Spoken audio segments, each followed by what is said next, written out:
നമസ്കാരം, ദിയാസ് കിച്ചൻ റൂമിലേക്ക് സ്വാഗതം. അങ്ങനെ പുതുവർഷമാണ്. പുതുവർഷം എന്ന് പറയുമ്പോൾ പുതിയ തുടക്കമാണല്ലേ. അപ്പോൾ എല്ലാവർക്കും നല്ലൊരു പുതുവർഷം ആശംസിക്കുന്നു.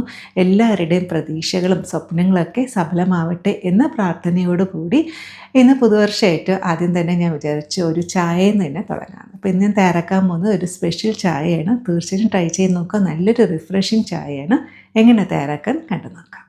അതിനായി സോസ് പാനിലോട്ട് 3 കപ്പ് വെള്ളം ഒഴിക്കുന്നുണ്ട്. ഈ ഒരു അളവിൽ ഒരു 4 പേർക്കുള്ള ചായ തയ്യാറാക്കാനായിട്ട് പറ്റും. ചെയ്യുമെങ്കിൽ നമ്മൾ ഏത് കപ്പിലാണോ ചായ സെർവ് ചെയ്യുന്നത് ആ സെയിം കപ്പിൽ തന്നെ വെള്ളവും അതുപോലെ തന്നെ പാലും മെഷർ ചെയ്ത് ഒഴിക്കണമെന്നുണ്ടെങ്കിൽ കറക്റ്റ് ഒരു അളവിന് ചായ തയ്യാറാക്കാനായിട്ട് പറ്റും. ഈ വെള്ളം നന്നായിട്ടൊന്ന് തിളപ്പിച്ചെടുക്കുക. ഇതുപോലെ വെള്ളം നന്നായിട്ട് തിളച്ച് വന്നതിന് ശേഷം ഒരു ചെറിയ കഷ്ണം ഇഞ്ചി ഇതുപോലെ ഒന്ന് ചതച്ച് ചേർത്തെടുക്കാം. കൂടെ തന്നെ ഒരു ചെറിയ കഷ്ണം പട്ട, 2 ഏലം. ഏലത്തിൻ്റെ ഫ്ലേവർ ഇഷ്ടമാണെങ്കിൽ ഒരെണ്ണം കൂടെ ചേർക്കാം. ചതച്ച് വെച്ചിരിക്കുന്ന ഏലമാണ്. അതുപോലെ തന്നെ ഒരു ഗ്രാമ്പൂ. ഇതിൽ ചേർത്ത് ഇഞ്ചിരിയും അതുപോലെ തന്നെ പട്ട, ഗ്രാമ്പൂ, ഏലക്ക ഇതിൻ്റെയൊക്കെ ഒരു ഫ്ലേവർ ഇറങ്ങാൻ വേണ്ടിയിട്ട് 1 മിനിറ്റ് നന്നായിട്ടൊന്ന് തിളപ്പിച്ചെടുക്കുക. 1 മിനിറ്റ് നന്നായിട്ട് തിളപ്പിച്ചതിന് ശേഷം തേയിലപ്പൊടി ചേർത്തെടുക്കാം. 2 ടേബിൾ സ്പൂൺ തേയിലപ്പൊടിയാണ് ചേർക്കുന്നത്. ഇതിപ്പോൾ അത്യാവശ്യം നല്ല കടുപ്പമുള്ളൊരു ചായയാണ്. ഈ നമ്മൾ ചേർത്ത തേയിലപ്പൊടിയും മസാലയും കൂടി നന്നായിട്ടൊന്ന് യോജിച്ച് കിട്ടണം. അതിന് വേണ്ടിയിട്ട് 1 മിനിറ്റ് നല്ല ഹൈ ഫ്ലെയിമിൽ വെക്കുക. അതിനുശേഷം ഫ്ലെയിം ഒന്ന് മീഡിയത്തിലാക്കിയതിന് ശേഷം 1 മിനിറ്റും കൂടി ഒന്ന് തിളപ്പിച്ചെടുക്കുക. ഇങ്ങനെ തിളപ്പിച്ചെടുക്കുമ്പോൾ നമ്മൾ ചേർത്ത 3 കപ്പ് വെള്ളം കുറച്ചുകൂടി കുറഞ്ഞ് ഒരു 2 കപ്പായിട്ട് കിട്ടും.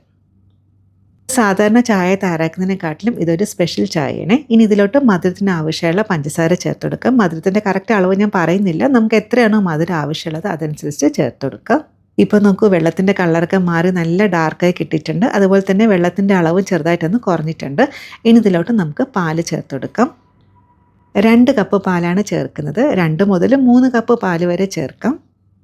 ഞാനെപ്പോഴും ചായ തയ്യാറാക്കുമ്പോൾ പാല് കുറച്ച് സ്ട്രോങ് ആയിട്ടാണ് തയ്യാറാക്കുന്നത്. എന്നാലും മാത്രമേ ചായ കുടിക്കുമ്പോൾ ആ ഒരു ഫീല് കിട്ടത്തുള്ളൂ.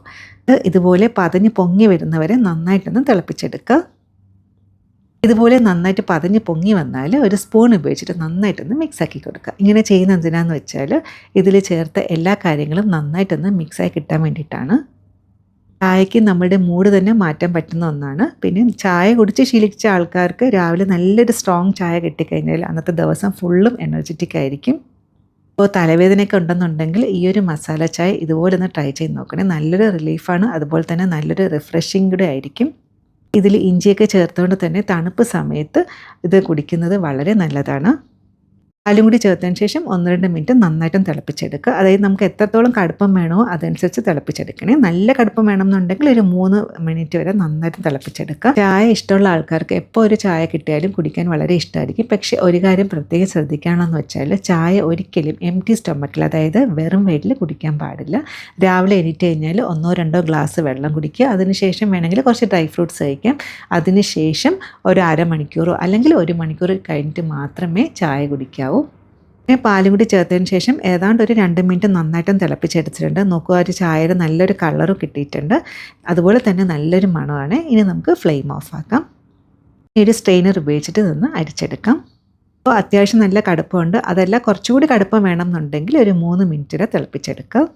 അതിനുശേഷം 1-2 പ്രാവശ്യം ഇതുപോലെ നന്നായിട്ടൊന്ന് അടിച്ചെടുക്കുക.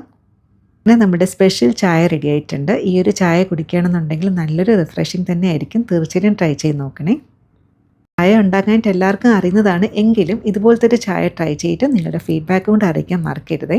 ഇത് പുതുവർഷമാണ്. ഓരോ പുതുവർഷവും നമുക്ക് നൽകുന്നത് പുതിയ സ്വപ്നങ്ങളും അതുപോലെ തന്നെ പുതിയ പ്രതീക്ഷകളുമാണ്. എല്ലാവർക്കും നല്ലൊരു തുടക്കം ആകട്ടെ എന്ന പ്രാർത്ഥനയോടുകൂടി വേറെ റെസിപ്പി ആയിട്ട് കാണാം. താങ്ക്